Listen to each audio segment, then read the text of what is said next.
Welcome to the Save the Universe Spoilercast. Today I'm with Wander and Shell, and we're going to be talking about Sexy Brutale. Yes. Of all games to start on. We want to talk about it. We can talk about a couple of things, but Sexy Brutale is the first. We're going to talk about this during the main podcast 2 weeks ago, but I didn't want to talk about it. Nobody knows what we're talking about.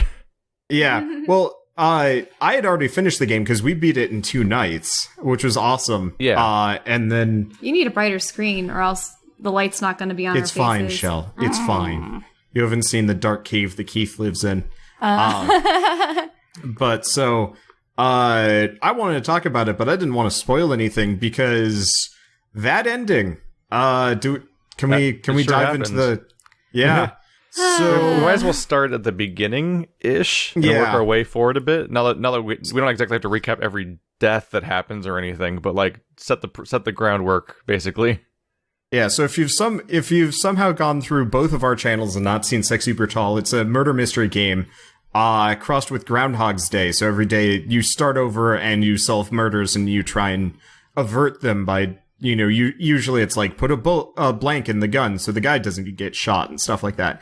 It's pretty basic. It's actually really clever. Got like 9 guests that are going to die every single day at the same time, the same way, and you just have to subvert the puzzle behind that.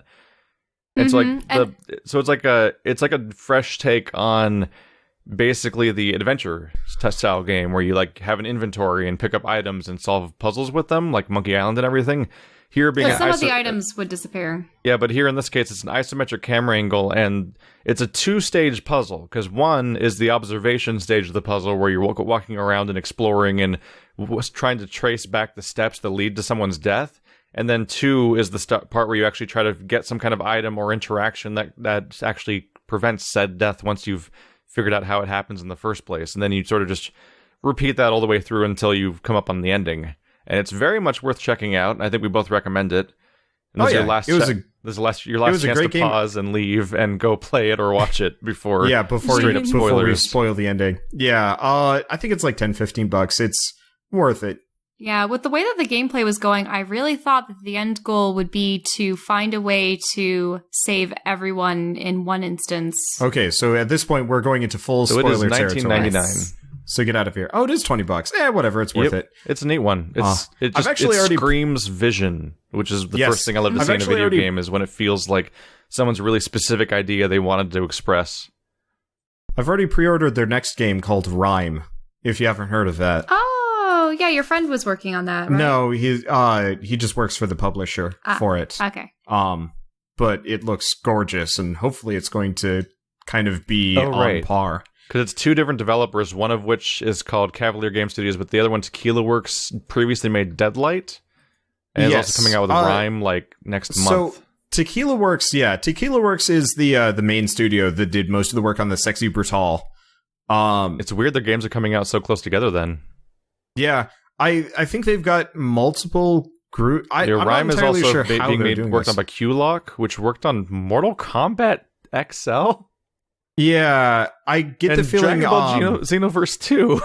Yeah, so that company does porting. So Rhyme is coming out on Switch, Xbox One, PS4, and Windows. So Tequila is making the game, and then the side companies are porting it to the other platforms. What a really weird release window for an indie studio. It is. It must. I'm not entirely sure why. I wonder if one of the 2 studios was lagging somehow. Maybe. Like the other people they're working with, like something was holding something up somewhere. Because this is super weird. It is super weird. Apparently the people that work at Tequila used to be like Blizzard developers, so suddenly some of this makes sense to me at least. Yeah. I mean, there are numerous companies that were established by... Games out. Yeah. Pretty much. They gave up around the 7th expansion to WoW. Have there been that many? There's a lot. I have no idea how many there are now. But spoilers time. Yeah, so shall we dive straight in for the ending, or did you want to keep spoiling mid-game stuff? I don't know how do you want to go with this, because is there like an individual murder situation you'd like to talk about? Honestly, actually, every single unique murder I thought was fascinating and really fun. The The only real problem I had with the game was, like, when I hit the ending. The first one was maybe a little bit flat. You kind of get in, and then immediately all you had to do is find the key code for the camera to flip it on in that one room. Oh yeah, and you mean the first one after the tutorial? It was sort of morbid. Even the tutorial, like, a lot of them were just like one key event would save them, and it's just like I felt like there should be more steps in there just because it was too easy. I think that was the missed opportunity of this game overall. Like, probably my single biggest gripe was there was like a lack of escalation to the puzzles.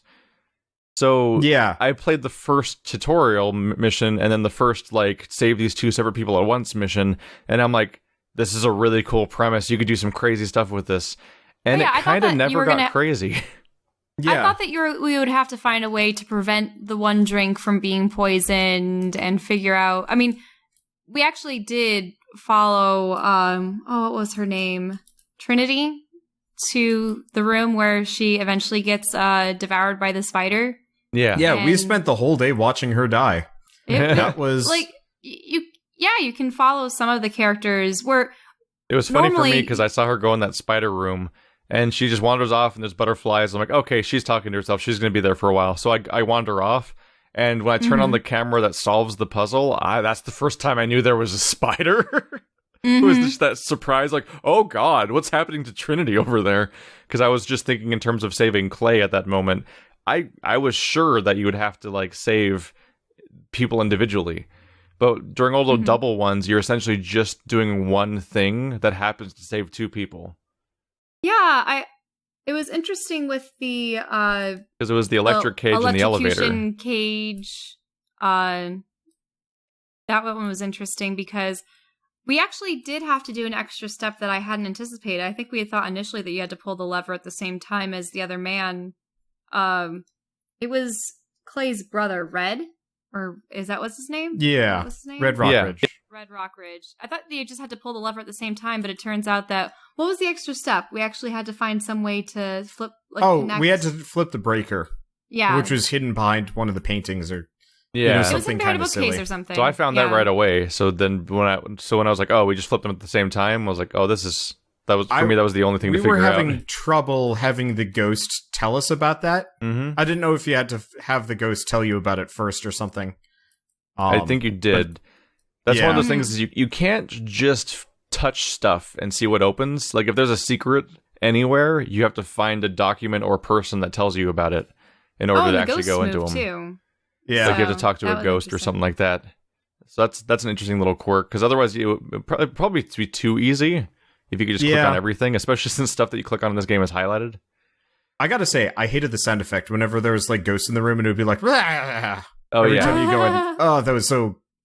Like, it was a cool effect, and, like, it was nice the first time, because it was just like, oh, that's stylish, and then it's just like, okay, that is really loud. For a game about walking through doors, the actual act of going from room to room was kind of finicky, because not only would your character kind of glitch out using doors on a regular basis, but also, like, every sound effect would just announce itself every time you walked into a room with sound effects. Yes. And so it's the type of stuff that felt like it could have used a little bit more polish. One polish I didn't notice at all was that apparently whenever you inspect stuff, it changes to a different shade of blue. Huh. Oh. So that way you'd know that you've already seen it. I beat the entire game and didn't notice it until I watched somebody else play the first episode. I'm like, oh, every time it clicks on something, the blue circle changes to a different color blue. And that's how you tell what you've read before in the environment for the entire game. Maybe they shouldn't have had it shades of blue as opposed to, like, it goes from dark blue to light blue. Or something like that, yeah. I think I was just good at remembering. Yeah. I really did like exposing the things in the room, like the fish. The fish was fun. Yeah. Then you actually knew who she was talking to. Before, it just seemed like it was silence. Yeah. Those are the two coolest reveals, probably, as far as new information goes, is when you first get super hearing and when you first get, like, listening to ghosts, is, like, suddenly, like, scenes play out differently. Yeah, unfortunately, all of the powers past that point kind of end up being maintenance or forgotten. things that you click on a button with, basically. Oh yeah, I was wondering I think it was the silver guys, like the old man. Oh, his was the one where you could go into rooms. Was he like Tannis or something? It's Thanos. Thanos. Thanos. Okay, I think it was Thanos. Thanos Barecki.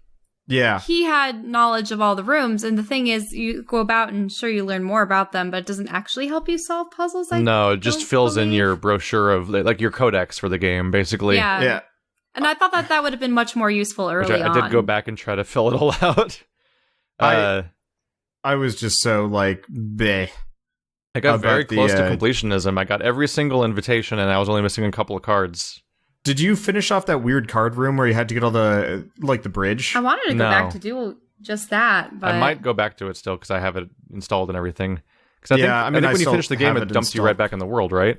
Yeah, you can continue if you want. Yeah. I was just kind It of just feels over when you hit the Yeah. ending. I like to complete stuff before the ending if I can, Yeah. because once you get an ending, it feels like it's time to stop playing the game.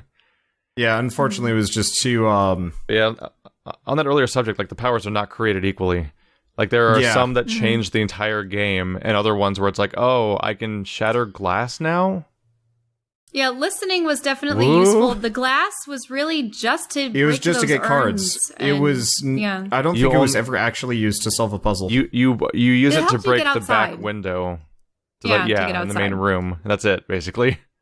That's the most disappointing Yeah. thing is when you get the unlocking powers and the card powers, and they're mostly just to open up more cards. You just grab more collectibles with them. I'm like, no, I want this to expand the game each time, and they kind of just don't. Yeah, Mhm. my issue with that ultimately boiled down to by the time I was in a position where I could go and grab everything, I was already too frustrated at the game to care anymore. Yeah. And I did the like it how honestly, going back to collect stuff's a little annoying because of the schedule and avoiding people that scare you out of rooms and stuff like that. Like, yeah. I'm like, oh, I just want to be in this specific room to grab this thing, and I know and I know where it is and stuff. But like now, there's people in there, and now they're having a chat, and I'm like, oh, damn it. Yeah. And then I'm in the middle of a thing, but now the day reset, and I need to. Where was my last spawn set? There's like, Oh, right. it's not 'Cause of the the clocks. most. Well, it's the type of thing where collecting stuff and looking for secrets while you're solving that mission is interesting, but going back Also, isn't as great. we No. were trying to be tricky about when Aurum was flipping the switches to try to align them all as hearts or something. Yeah. Oh yeah, we we tried to thought- preset them all. We tried so to that he'd preset, pull but then and it put- turns out that he's like, even though for us a particular machine it would go always from switch, diamond to heart or something it would like always that. switch from one symbol to another He would symbol. switch it back to spades no matter what Yeah, setting it was on. it was weird. He ruins it no matter what. Him pulling the lever, even though it would have been preset to the right combination for us, it was That was one of the different for hardest. him. That was one of the hardest deaths to believe, because I'm like, you guys didn't just look at this thing that says whether or not it's set right. Yeah. Yeah. It's got It has the a giant little display indication at saying the if top. it's working or not. Yeah. Everyone else gets Uh. surprised by monsters or poisoned or shot or horrible things happen that they never would have expected. Like, even the guy that's like, I'm gonna touch the egg, yeah, it was like slightly dumb, but he has no concept for how much danger he could be in yet. So it's like, I mean, it's he did self-inflicted, notice but he shouldn't see it coming.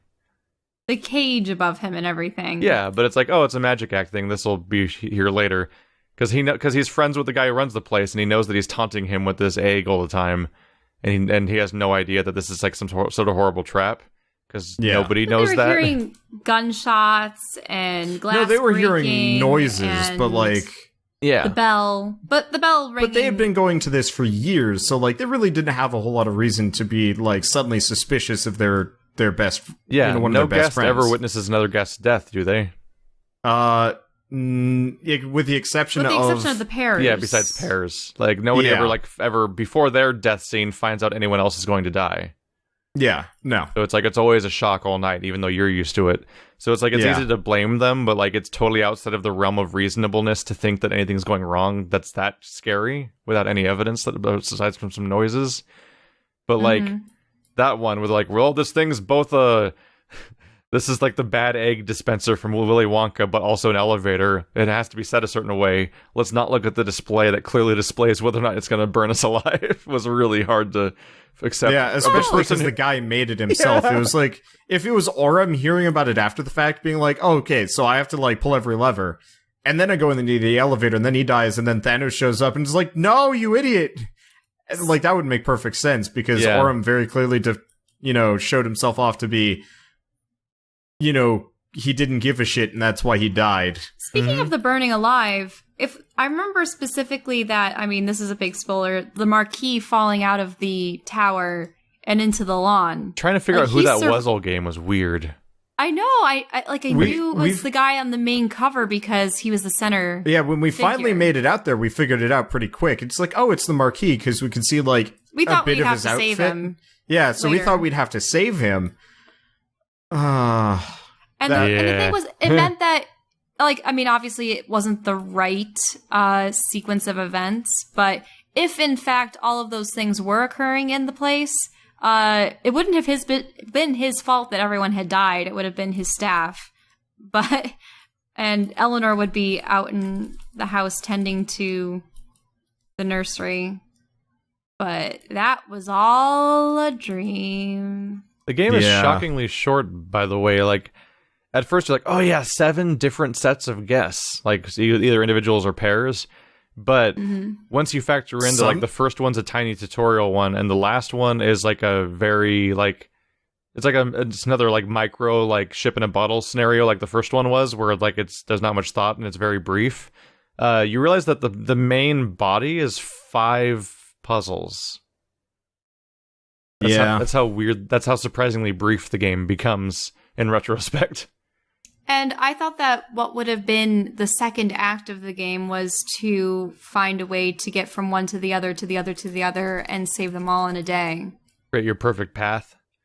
It'd be cool if that existed. Like, if it was possible to enter a mode where you could at least try to do that. But I don't think there's... There wasn't enough time. If you even at the end of the game, I don't know if you can try, can you? No, you can't. Part of the reason why it wouldn't work is some of them were so so demanding time-wise that it would have been impossible, and the mirrors weren't set up at all. Like, so if that the, you'd be if able the to get time through. didn't go as swiftly as they were, I think they were paced throughout the day. Like, if the hours didn't go by as swiftly as they did, it would have been possible, potentially. Did you guys ever save someone Especially twice? with the teleportation. We did, except then Eleanor would pop up and go, she'd be like, you've got better things to do than this. And it's just like, no, we don't. Like, no, you have another guest to tend to. That's what I figured, is like, isn't there like a cutscene that spawns which would really screw with your ability to try to do them all at once? Yeah. But that's the thing. I thought it was going to be a separate part of the end game. Yeah, so you never get to full-on Dead Rising it. No. Nope. Or you're trying to do the optimum path to save all the idiot people that are trapped everywhere in the mall. Dead Rising? So Dead Rising is like a zombie survival game where like zombie apocalypse happens and you're in a mall for some reason and you have to save everybody that was at the mall at the time. Well, wasn't the mall a setting for like the Night of the Living Dead or something? Dawn of the Dead. Of the old one. Dawn of the Dead. That's the thing, is the Night of the Living Dead and then there's Dawn of the Dead. I haven't seen either, but I really should. Dead Rising was very, very clearly like inspired based on these things. Yeah. Yeah. So it follows that trope of being in a mall and everything. And you don't have to save everyone, because that's actually not the story. The story is investigating what caused the apocalypse to happen around here, basically, and a bunch of like threads that connect that. But a side activity you can do over the course of the game is you keep getting notified that various people are trapped in various parts of the mall, and you can try to plan your route so that you can get to each of them and save them in time and escort them back to your safe room. But it's like a huge hassle. Like, it is very much a challenge run to get any decent percentage of them in any given run. But much like Sexy Brutale, that game has like the whole thing where it's running on a clock at all times and everything has a schedule to it, but the entire game never resets unless you force a new game plus scenario, which a lot of people do to make it easier. Because you can like you can play like halfway through the game and level up while you're going there, and then just quit and start over, but import that character, and you can do that however many times you want. So people curb the difficulty that way. Yep. But let's talk about the ending Wander wants to talk about. So you get through this game, all these like kind of wonderful, interesting murders, and then you hit the ending, and it just kind of the game stops. Well, I guess would be the easy way to say it. Like, it gave up. First, you're brought into a basement where you find a cell. And you're like, oh, someone's been kept down here for ages. You know, look, we keep watering this tree, and it keeps growing. So, I mean, you obviously know that there's someone stuck in this perpetual loop forever. Yeah. And then I guess the last thing after, okay, so at the very one of the weirdest last things two about people, getting to the basement is just the fact that you suddenly are solving puzzles that aren't about saving people. Yeah. Mm-hmm. Yeah, you're solving these like weird puzzles to open up a door. it's a door to you. Yeah, so like I guess so And then you get the grand reveal problem is, where the game goes full BioShock Infinite. Yeah. It's hard to like kind of put my frustration about all of this into words. You're avoiding actually saying what happens. Well, so like you kind of have to approach it first. Like you can't just be like, and then you get in the door and then it was all a dream. Like that doesn't work. So like the entire point of this game is like the whole time it's been kind of alluding to this being like kind of a supernatural thing, I guess would be the way to say it. Like I was able to suspend my disbelief with the, demon anglerfish and other things. like it kind of fit Those because like could you've just got exist in this world.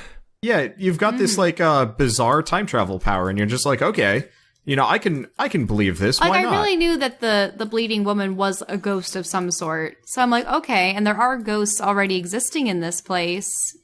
Maybe you are going through this just to try to save the other guests and yourself, or maybe you had died and then you're helping them, or maybe you would die but then you help them instead. So just to actually explain how this game ends, more or less, is that you go into you reach the basement, and the basement gets weird because it starts getting surreal and impossible. You start getting rooms that can't fit together.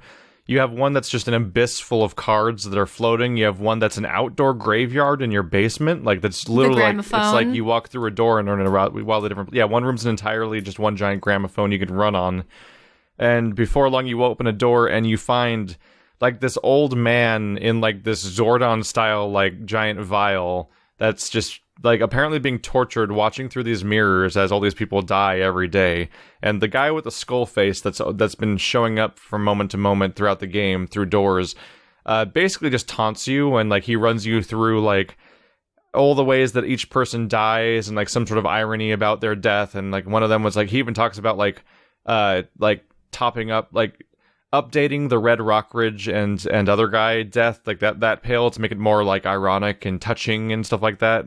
And you I did this for a little bit of flair. Yeah, like there's this weird feeling that like he's intentionally masterminding deaths that are somehow like ironic to the lives of the people that are dying and things like that. And as you go on, you find out that apparently, like you witness the what was happening, where the Marquis has been this entire time. You see him up in his room. He wanted insurance for the mansion. You find out that he was planning to demolish this entire place to claim insurance, and he invited all his friends over as witnesses. And the plan was that they would all go outside for some event or whatever, and then once the mansion was empty, it would explode.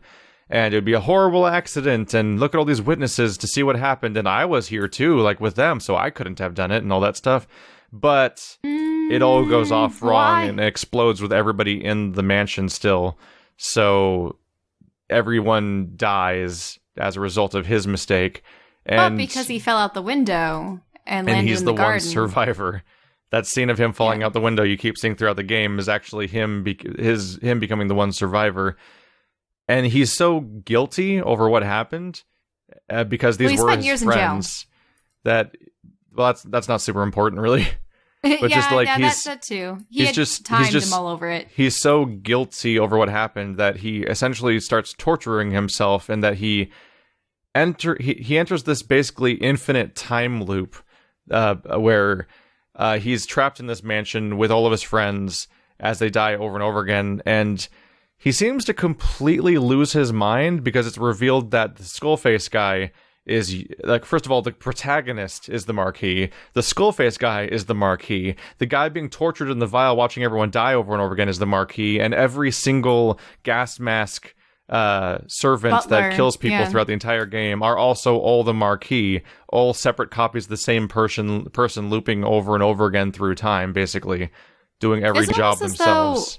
It's almost as though all of these, the deaths were orchestrated in his mind. It's odd. It's not like he wanted to. It seems like he would almost want to divert the blame. by having all of these other extenuating circumstances that were beyond his control. But then they weren't beyond his control because he could save them, but it didn't have anything to do with the fire. It just... So I enjoyed this part because specifically Skullface is the most... He's like the most specifically evil incarnation of the Marquis, and the one that's most cynical about this whole thing. But he's even also the most youthful. He's the one that touches up the idea of like Red and the locksmith guy having a more touchingly ironic death if they change which order they die in, so that like it breaks his heart to see him die and his lover die first and stuff like that. Like those kinds of things made me realize that like the reason why these weird manifestations are happening, why everyone's dying in such specific ways, is because he's trying to assign meaning to everyone's death. Everyone died so immediately and senselessly in the explosion that he's doing these things like where like, oh, this person dies in this ironic situation where he finds the greatest treasure of his entire life, but it's caught in a trap and he dies as his lover looks on, and like all these, like everything has a meaning and a purpose to it all of a sudden. Everyone's dying in such specific ways to their personality and what they do, as opposed to just randomly in an explosion. And it's like, it feels like he's trying to grasp at some kind of meaning. And in a weird way, like it feels like every different incarnation of the Marquis is like a different stage of grief, like elements of wrath and searching for meaning and trying to undo it, which is impossible, but trying anyway, which is what the protagonist does, is you're playing as the version of him trying to undo the mistake, which can never be done, both because it already happened and isn't real. And so, like... Was Lafcadio ever real? Or like... No, Lafcadio died. Like, so the point is, I know that Lafcadio dies. Had looked up to him. Yes. Or was that? So the Marquis looked up to Lafcadio. Lafcadio dies in the chapel, like he burns to death there. And since the Marquis idolizes Lafcadio so much, he puts himself in Lafcadio's position. Because to him, Lafcadio is kind of the savior, Well, wasn't he a former gambler that... Lafcadio used to own a casino in a very similar fashion to... Like, even his death was given more weight with this idea of, like, burning a priest in a chapel. Yeah. As opposed to dying randomly in an attempt at gaining insurance money. Which, if I was displeased with my lot in life and had this huge mansion full of... all of these artifacts, the really nice instruments from famous artists and stuff, they probably would have fetched enough for him to buy a little cottage somewhere with his wife. Like, he didn't need something so lavish that he had to destroy them. Like, I guess... How much insurance money can you get for something like that? Like... I don't know. I mean, that might be the biggest plot hole in the entire thing, is the weird money problems. Yeah, he could have sold it. The only thing is, like, maybe the place is somehow so massively in debt that it's like the debt's greater than the value in the first place or something. Like, but wouldn't the insurance only cover the value of the place? So it sort of doesn't make sense either way. Generally, it's hard to profit via insurance. Yeah. Unless you yourself has been harmed, have been harmed. I know there's been weird issues, like my dad bought a house, like, shortly before 9/11, and, like... For a while there, like, there was just massive problems in, like, what the value of the house was versus what he was paying, and, like, all these other issues, and, like, shit can just go wrong in ways that I don't fully understand with property sometimes. But yeah, I mean, there's also, like, issues like, you have mold in the walls. Yeah. You have, this kind of damage. And it's like, oh, okay. Like, those are unforeseen costs. I mean, unless it makes the place condemnable. Yeah. I wouldn't be surprised if this guy is so... The Marquis is probably so confident and self-assured and so just do whatever that he probably was so confident that this will work and it's no big deal that, like, he doesn't even question whether or not it's worth the risk. Yeah. And, like, that was the big thing that he regrets in all these cycles, among other things, is, like, how casually he decided to do this thing that had the biggest consequences of his life, but he thought it would be no big thing. It was a gamble, and he lost. But yeah. Like, the whole, like, aspect of gambling that goes along with a casino and everything. the very thing that he was trying to run away from was the thing that led to his downfall. And that of all his innocent friends. Like, it wasn't the surest way for him to attain his goal. The safe way would have been to liquidate as much as he could and downscale to something else. I mean, that's what he was wanting to do. He was wanting to create a new life for himself and his wife once a child is to be born. But almost nothing about this mansion suggests that he's a sensible person when it comes to this kind of thing. No. And, yeah. Just so sad. I guess voice your grievances, Wander. Either. Do it. Okay. Do it. So I guess the problem is this entire game has been kind of setting this casino up to be this kind of like crazy place. It's like I guess it's kind of like the Winchester Mansion. You know, it's this like giant building with like more mysteries than it has answers, and like there's very clearly magic going on, seeing as there's this like bloodied, skinless woman guiding you along here, which is like really messed up and weird. I thought she always had skin. She was just covered in blood. No, there's muscle. Yeah, if you segments and stuff. there's some like official artwork of her, and she's just straight up missing like skin. It's horrifying. Oh, great! So she's just a nightmare. Yeah, Have you ever she's figured a out who nightmare. she was? At the time, I thought she was the unborn baby. No, she's the wife. She's the wife. She's the wife. She She's even said- She's a copy of the wife. Right. Yeah. Well, because Sixpence is actually the uncle, and she said, my uncle... Oh, no, Yeah. Mr. Sixpence. Like, she caught herself at one point. Yeah. I think towards the end they're very fairly explicit about like her being Eleanor. Yeah, Eleanor. Sorry, I was thinking Elizabeth for whatever. And it's like that wrong game. Yeah. Because we're thinking about BioShock in the background and comparing the endings. But so they're fairly explicit about her being that. But yeah, so they just kind of set it up to be this like cool supernatural thing. And then by the end of it, it wasn't.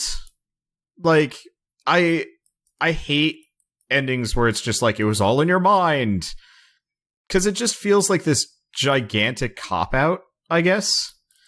Because instead of coming up with like a really interesting way of like tying it all together and like having a convincing villain, it's just like the villain was you, and it was your mistakes that led you to this. And like, I'm totally okay with that. Like, I actually would have been fine with him being the cause of things, but it bugged me that they had gone with the like, this has all just been in your head, you know, this has been in your mind the entire time. A kind of red pill versus blue pill matrix kind of ending of, do you want to live this fallacy in relative comfort? Well, not comfort. It was Do you even have a choice to not forgive him?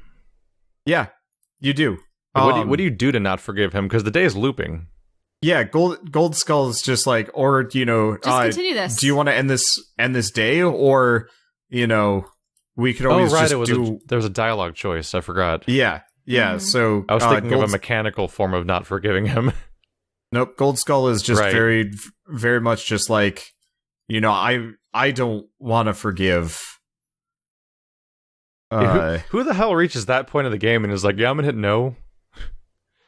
Like, I was actually tempted to hit no to see what would happen. We were wondering if we could complete more of the game that way and then do this later, but then we were concerned that if we chose that, I mean, you could probably reinitiate the series of events that would take you to the end again.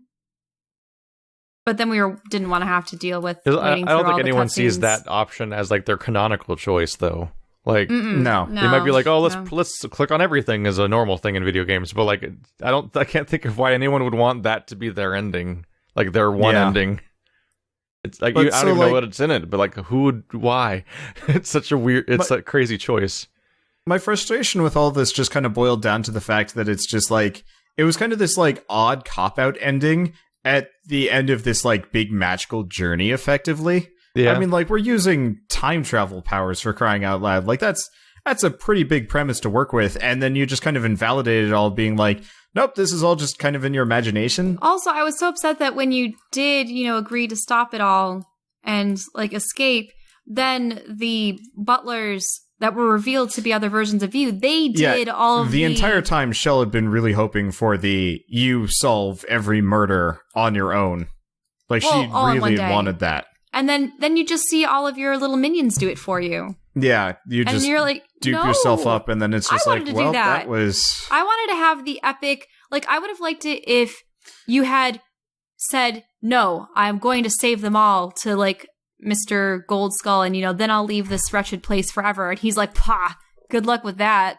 And then you do it, and maybe everyone's gathered outside of the mansion or something, and then it blows up. And then they give you that, like, thank you that you had been wanting all along, and then you like get shunted back into the real world, and you're like, actually they're all dead, but at least I have some kind of closure. Yeah. Even if it was fake closure. Yeah, despite this, I think the more I think about it, the more I'm coming out positive on the story. And I think, like, it's interesting. Like, I don't really want to spoil the other game because it's not the topic of this podcast, but I'm spoiling a little bit by just acknowledging its similarities. But in Bioshock Infinite, it also has, like, a pull the rug out from under your feet ending. That's not like the Bioshock 1 ending, but, like, more like this one, where it's, like, something fundamental about the game changes when you realize the twist. But where that game, I feel like, stumbles so hard because it literally stops being a video game after all this video gaminess, so that it can then tell you, like, 17 plot twists in a row and dismantle the foundations of the game's rules and, like, reveal credits. And, like that game got so out of my grasp and so fantastical and so, like, just kind of up its own ass with its branching like timelines and all these crazy things happening, and it was so dense and dumped on you all at once as opposed to throughout the game in a way that didn't work for me, and kind of felt like it didn't accomplish much in its complexity besides just being complex for the sake of it. Whereas Sexy Brutale, once I realized what was going on at the end, like, the twist worked for me because it's about grief and it's about such strong overtones of, like, trying to search for meaning in something that doesn't have meaning when you lose everybody in a horrible way. Like, viewing it through that lens, like, made the whole ending work for me, even if it meant throwing away anything that I wanted the game to be at that point. I generally like games that kind of end with some level of, like, closure and happiness, even though obviously, like, that's wildly unrealistic. I still would have liked it if, instead of seeing the minions saving all your friends, you did it yourself. Yeah, but, like, there's no way. I know. Just start playing some montage music and run. Yeah. Live to win. Unfortunately, in regards to that, I knew that was never going to happen, because the moment 2 murders took place at 10, 11 o'clock. Oh, yeah, because almost all of them take place in, like, the last quarter of the day. Yeah, like, the moment that happened, I was just like, all right, it's not going to happen. As much as, like, Shell and I would both... If there was a play to put the clock in real time, or not real time, that'd be too much. But, like, times 3 or 4 time, Yeah. No, it would have been interesting. It actually would have been interesting if, after you solve a couple of murders, you actually go back to the previous ones and you solve them faster, like you almost set it up beforehand. Yeah. Or, like, because you could easily switch the one bullet cartridge and then forget about it. Yeah, but I don't know. I guess I just have trouble letting go of it in favor of the writing, because the ending wasn't as impactful for me because of what we had mentioned earlier, that, like, the way that, like, everything backfired on him was so unrealistic. Like, him blowing up his own mansion with bombs to have it all, like, burned down so he could get the set them up in all the insurance money and stuff like that. Interesting. I guess for me, part of it is, like, I was actually really disappointed that we didn't find out why the bombs went off wrong. Like, there was a bad wire. But on every single one of them? No, on his detonator thing. Like, he had timed it, and the time was input incorrectly. Oh. He set up the basic detonator wrong. It was interesting going back and realizing that, like, there was a reason why there was a specific thing sketched on every single fireplace to mark that the bombs had been placed in them. Yeah. They all had, like, a moth. Every fireplace had a moth on it. that was like drawn there. we had seen it, Shell. Okay. I think we'd even remarked on it, and you'd been like very insistent on me checking it out. And I was just like, "There's nothing there." Because it's like a stray. It's such a stray detail but like every time you look at any fireplace, your character always remarks on the weird moth that's drawn there or whatever. And there's never more to it. There's always just the same moth on every fireplace. And you're like, no. Why is the game telling me that? And you find out that's probably why. No. The moth is actually on all the sculptures. It's actually the sort of signature of Trinity. Yes, but it's also on the fireplaces. So she could have sculpted those too. It could be. It was.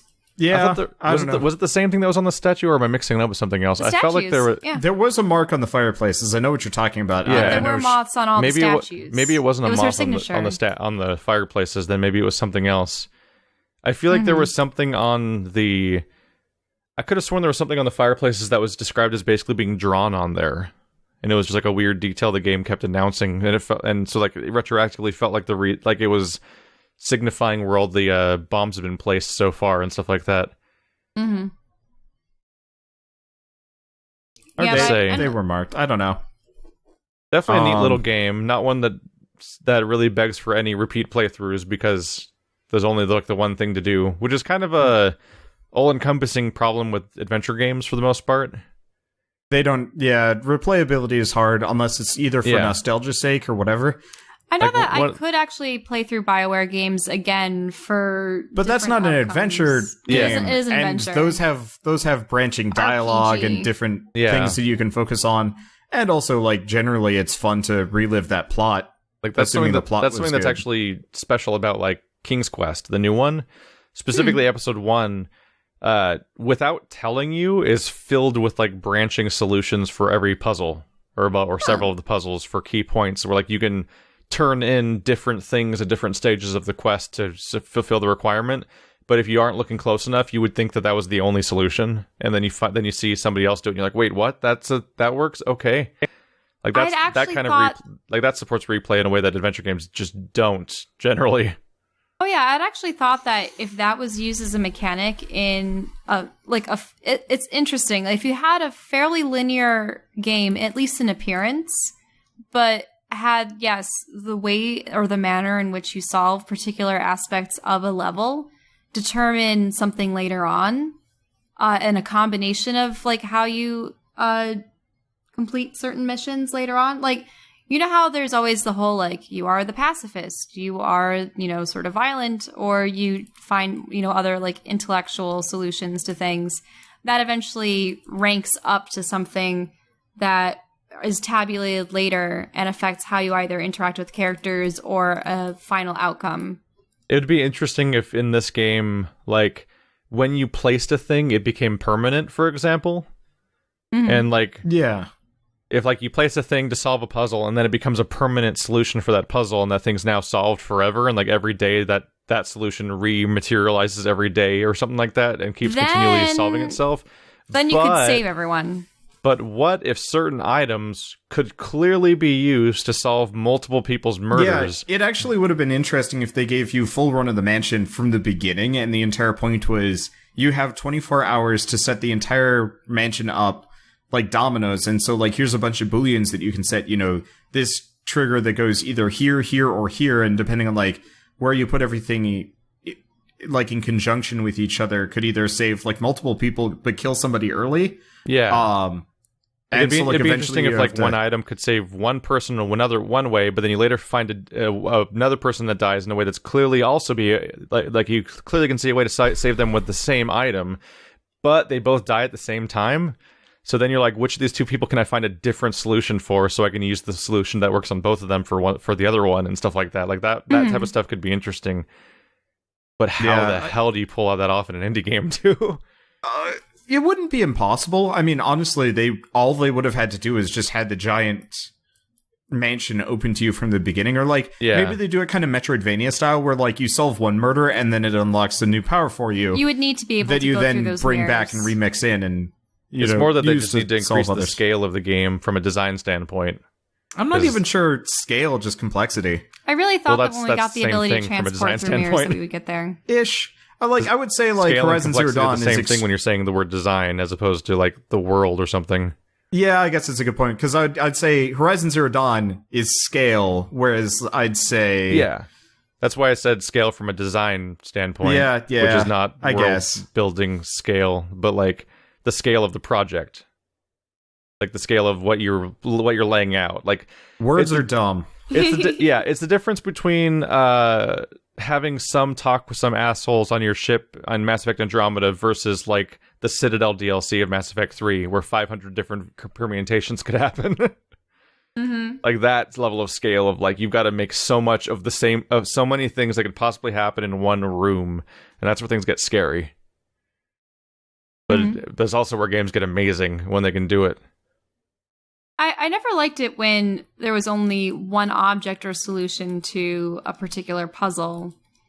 Because I remember there've definitely been adventure games where I find an item that could definitely be used. Like, you know how you can have a lighter or a candle? It's like, woohoo, I'm gonna, use this candle to light the rope on fire.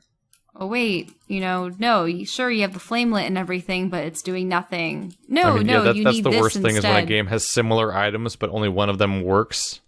Mm-hmm. You have a cup and a pail, but you actually need this eyedropper. I'm like, what? Okay.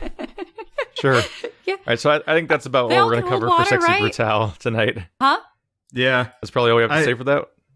Yeah, there'd be more, like, there's more to say, but ultimately it's just kind of rehashing points. Yeah. It was a really fun game, and, like, I have my problems with the ending, but ultimately it was still, like, a very worthy experience, which is part of the reason why I was kind of, like, holding my tongue. Because, like, yeah, the farther I get away from it, the more I understand why the ending is the way it is. It just doesn't fully get rid of the feelings of just, like, that was stupid. One thing that I would have actually liked to have seen was I remember that when we came upon the dinner room, like the dining room, we thought that we would actually be able to see the party if we were in fact able to save everyone. Oh yeah, that's something that actually bugged me all the time. You know how every once in a while there's like the announcement being like the Marquis party at like X? I know that's supposed to be like when everything was gonna when the place was supposed to like blow up and burn, but we never got to see the Marquis party. I'm trying to think back to that. I feel like some people were trying to hypothesize that was supposed to be something related with like the magic show or something, or some other element that was supposed to happen at night. But yeah, it probably was supposed to be the actual thing that it was probably that repeating message in his head over and over again of like the one that was supposed to call everyone out. And it's just burned as a permanent fixture in there. I wish they had actually done it. You know how at the end of the day, like at the end of the 12-hour period that you had to play, if it it would always be like raining and like the room would start to shake and then you'd be forcibly like reset. I think it would have been better if they'd actually started the clock earlier in the day, and that it would have ended at like 7 p.m. with the mansion setting on fire really fast, explosions and stuff like that. If every day ended at the time the mansion was supposed to explode in real life, and cuts everything short every time, and you don't even know why it's happening until the end. Yeah. And I think that would have actually been a much more satisfying ending for me, because I would have been able to... Because there'd be a setup and payoff for the explosions. And so it would be the final... like... It would be like the final mystery solved. It's like, okay, why does the mansion blow up? When you've run the clock out, and the answer is because it literally blew up. And the ending that I hadn't. Yeah, I know that's contrary to what we were talking about, but the ending that I had actually envisioned was you do go about now that you have the ability to go through the mirrors, you can instantaneously, teleport from one room to another, giving you the opportunity to save everyone in a day. With everyone saved, the announcement comes, everyone goes to the party, and they're like, well, what did you do today? Oh, I almost got killed by this machine. I was nearly, eaten by a spider. And, I was just singing the song, and, it was, just I mean, going they could almost handle that by having Lafcadio, like, in that mirror room split into 7 different people and go out and rescue everyone simultaneously. Well, that's what he did. That's what he did. But I would have liked it happened, but also didn't have to happen at all because the game didn't exist. Yeah. Right, but I would have liked it if they all had this dinner party. Yeah, and they that was weird. Like they go to this the gesture way, of rescuing everyone is weird when you know it's not real. I guess the point was supposed to be like you're kind of freeing yourself from the torment of their endless deaths. Right. But I would have liked it if they had that little discussion at the end and it was all everyone together. Yeah. And then he was like, but that would have been friends. like even more shitty if it's just like everybody happily like getting together and having a last meal. That'd be so like cloying and saccharine to just have it end with like everyone having a picnic and smiling. I think I would hate that more. It's just like we're all dead and in your head, but we forgive you. And it made sense with Eleanor because like okay. Well, then the whole place. Then a midnight would have struck and everything sort of crumbles. But instead of everything turning back, everything is just light, and then you're outside the ruins of the mansion. And see, it still feels like too happy of a like ending. Like that is the ending I wanted. Yeah, and but then you're outside the ruins of the mansion. Like in my opinion, no one can forgive him. Yeah, like you can't let anyone besides maybe his wife ever forgive him, even if they're fake, because it makes no sense for them to ever forgive him. Like, no, it was a senseless way to die that made no sense and was horrible. The only way it can end is with some form of him forgiving himself, or at least just choosing to move forward, which is basically how it ends. But the only way to have a happy ending with all of the murder victims is if the entire game was literal up until the ending, and you were literally saving them all. Because the moment that it's his fault for everything, like, and you find out about the mansion, like once that's in the game, then there's no forgiveness to be had anymore. Yeah, and I mean, averting by like, in order to stop it, didn't you literally have to cut a wire in his detonation device? And he's like, "Oh, well, I can't do this now. My plan is foiled." You know, that kind of thing. Well, when you screw with this detonator or something, and then he notices the time is wrong, and that causes him to fix it. And it's like, oh god, if that had been left like that, whoa. Yeah. Because it was that simple of a mistake that caused everything to go wrong, and so you mess with something that makes him notice that the time is wrong, and then he fixes it. But what does that achieve? It just breaks the loop, and then leads to the scene where everyone takes their masks off, and you find out what the reality of what's actually going on. Yeah. Mm-hmm. It achieves exactly as much as saving the last 6 people did. Yeah. I don't know. I guess they could have handled it better. So at all. Yeah, okay. I wonder if they'd actually written it without that ending at first. I wonder if they actually had a different ending and they had half the game made, and then somebody sat down and was just like, this ending probably doesn't make a whole lot of sense. Maybe we should change it. And that's kind of where we got. I would say the game almost certainly wasn't created with that ending. Yeah. Like, I won an argument with this way by researching it once, where like we had this argument with me, Joe, and Andrew about the premise of Amnesia: The Dark Descent, because I had a very specific idea of how game development works, and they had different ideas, and I was fairly sure I was right, so I backed it up with research afterwards, and it was the idea that like oftentimes a huge number of video games are made from their building blocks first, and not their like story and setting and so on. Like there are some games that are about the story to the game. Yeah, like there are some games that are about their story. Obviously, like That Dragon Cancer, the whole premise is the story, and then you make a game that tries to express that thing. Like that does happen. Nothing I'm saying is a universal thing. But when you play a game like Amnesia: The Dark Descent, or Machine for Pigs, or many games like that, or like action games and stuff like that, the basic premise comes first. Like Horizon Zero Dawn, we're going to make a game where you play as tribal people that fight against mecha dinosaurs. Boom, that's the starting point, and we build from there, and everything else comes with time, all the way down to like the story explanations of what the fuck's going on, and so on and so forth. And for Amnesia, when I was looking into its specific history, it was like, yeah, it was a horror game where you hide in closets and you manage like a lantern oil, and you have to escape a thing that you can't fight back against throughout the entire game. Like that was the premise.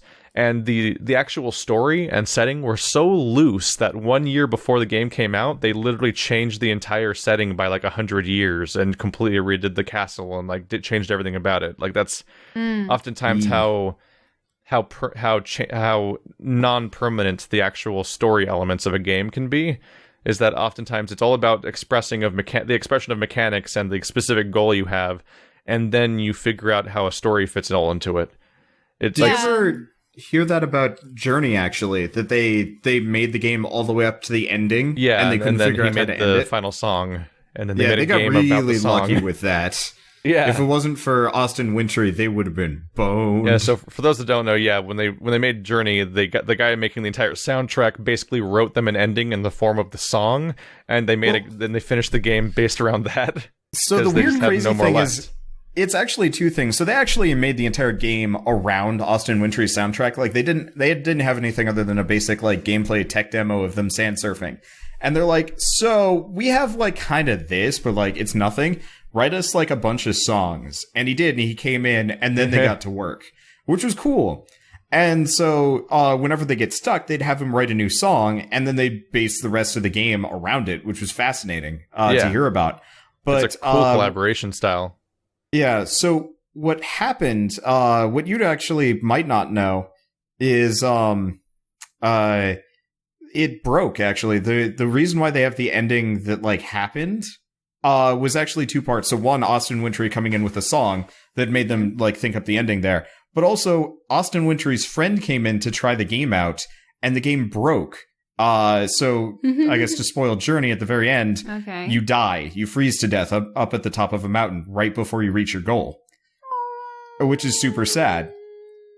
And then it stopped there. It actually like legitimately broke. But then it started floating or something?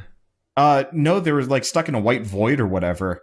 And so the guy like leaves the room in tears because it was such an emotional experience for them. And everybody's just like, what? Like, we thought this was kind of like a weak thing, and we're trying to like figure it out, and that's why we're just like letting people come in and have opinions. And then they go into the room and they see that the game's hung, and like it's just legitimately crashed on the test PS3 that they had there. And have you played the beginner's guide? Yeah. Oh yeah. Yeah. That that game was fascinating. And to say nothing about that. I never knew that about Journey, so now I'm sort of reluctant to ever play it. You didn't want to play it to begin with. Well, part of it was you're ordering me around. You're like, Michelle, you should play this. I played it through before. And then, I was just exploring and trying to figure out where to go. And you're like, no, you're supposed to go here. No, you're supposed to go there. I am definitely guilty of some of this, but yeah.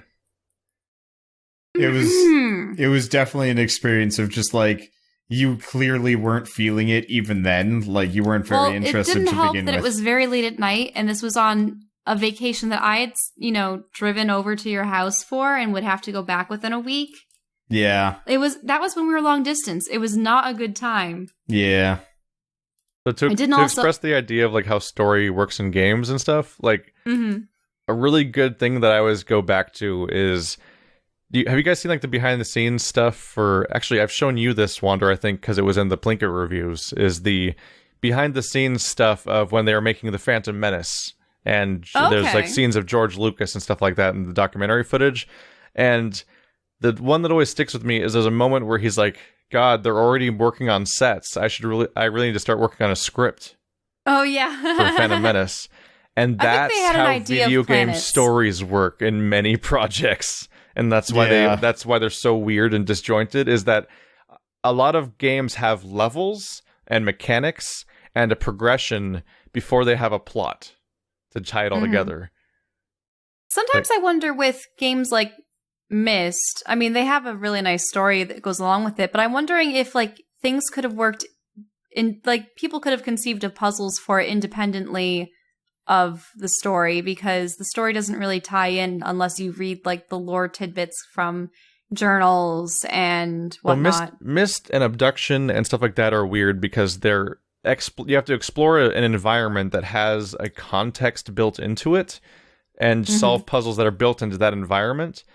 So like, I'm sure that they workshop individual puzzles along the way, and there's certain ones that they made up in advance and they're, I can't wait to use this in a game and stuff like that. But as far as development for those games go, I would not be surprised at all if they actually have a fully fleshed story and progression and structure for the game first, and then come up with the puzzles afterwards because of how they have to fit into a world in order to work.